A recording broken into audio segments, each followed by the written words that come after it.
Picture a small island in the Atlantic Ocean, Madeira, Portugal. The year is 1985. In a humble neighbourhood of Funchal, a boy is born into a working-class family. No one could have predicted that this child would become one of the greatest athletes in human history. This is the story of Cristiano Ronaldo dos Santos Aveiro. Let's begin our journey in those early days in Madeira. Young Cristiano was born into a family where his father, José Diniz Aveiro, worked as a municipal gardener, and his mother, Maria Dolores, was a cook. The family struggled financially, often sharing a single room, with Ronaldo and his siblings sleeping on the same bed. But even in those challenging early years, something special was brewing. By age 3, Ronaldo was already kicking anything resembling a ball. His father's position as an equipment manager at local club Andorinha would prove crucial, giving young Cristiano his first taste of organised football. What many people don't realise is that Ronaldo's journey was nearly derailed before it began. At age 15, he was diagnosed with a racing heart condition, tachycardia. The young athlete required heart surgery, performed through a laser that cauterized problematic blood vessels. Within days, he was back training. The first major turning point came when Sporting CP discovered him. At just 12 years old, Ronaldo left his family in Madeira for Sporting's academy in Lisbon. Imagine that, a child leaving everything familiar behind to chase a dream. He would cry himself to sleep many nights, missing his family, but his determination never wavered. At Sporting's academy, Ronaldo's extraordinary work ethic began to emerge. While other boys his age were finishing training, he would stay behind, practicing his skills under the floodlights. His coaches would often find him in the gym late at night, working on his physique, understanding even then that becoming the best required more than just technical skills. The fateful moment that would change football history came in 2003. Sporting CP played a friendly match against Manchester United to inaugurate the José Alvalade Stadium. An 18-year-old Ronaldo tormented United's defenders so thoroughly that the players urged Sir Alex Ferguson to sign him immediately. Within days, Ronaldo was heading to Manchester wearing the iconic number 7 shirt. Those early years at Manchester United were transformative. Under Ferguson's guidance, Ronaldo evolved from a flashy winger known for stepovers into a lethal attacking force. But this transformation didn't come easily. English football was physical, demanding, and initially, Ronaldo struggled with the criticism of being a show pony who lacked end product. The 2006-07 season marked his emergence as a superstar. Working with specialised coaches, he refined his free kick technique, developing that distinctive knuckleball style that would become his trademark. His training regimen became legendary.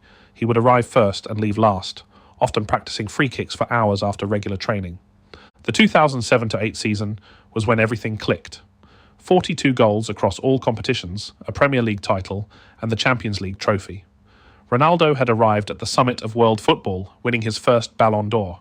Then came the move that would define the next phase of his career, Real Madrid. The £80 million transfer fee in 2009 seemed astronomical at the time. However, what followed would prove it to be arguably the greatest transfer in football history. At Real Madrid, Ronaldo's evolution continued. He transformed from an all-round attacker into arguably the most efficient goalscorer in football history. His rivalry with Lionel Messi pushed both players to unprecedented heights. Between them, they redefined what was possible in football. The numbers during his Real Madrid years are almost incomprehensible. 4 Champions League titles, 2 La Liga championships, 4 more Ballon d'Or awards. A staggering 450 goals in 438 games. But perhaps more impressive was his consistency.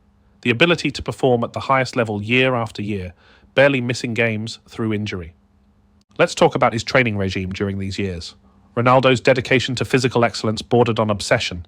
He would spend hours studying game footage, analysing goalkeeper tendencies, and perfecting his technique. His diet was meticulously planned, his sleep patterns regulated. He installed a cryotherapy chamber in his home for recovery. The Juventus chapter came next. At an age when most players decline, Ronaldo continued to excel, scoring 101 goals in 134 games.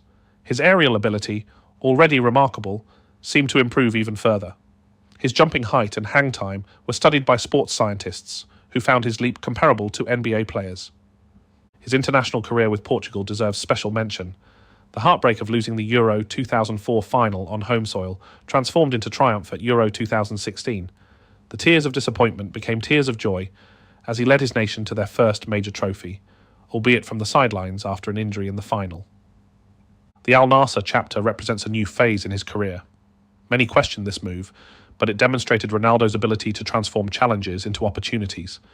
He became the highest-paid athlete in history and helped bring global attention to football in the Middle East. But beyond the goals, the trophies, and the records, Ronaldo's legacy is about something more profound. It's about the power of self-belief and relentless dedication.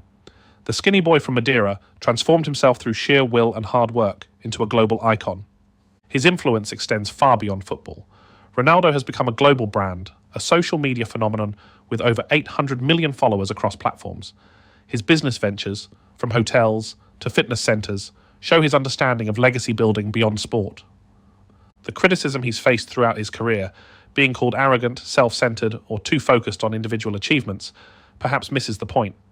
His drive for personal excellence has pushed teammates to improve, raised standards wherever he's played, and inspired millions worldwide.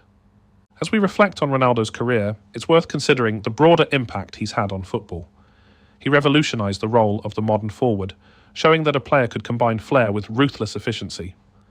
His physical preparation methods have influenced how clubs approach player conditioning. The numbers are staggering. Over 850 career goals, 5 Champions League titles, 7 league titles across 3 countries, 5 Ballon d'Or awards, and the all-time international goal-scoring record. But perhaps his greatest achievement is providing proof that with enough dedication, seemingly impossible dreams can become reality. Thank you for joining us on this journey through the career of Cristiano Ronaldo. His story reminds us that greatness isn't just about natural talent, it's about the relentless pursuit of excellence, day after day, year after year,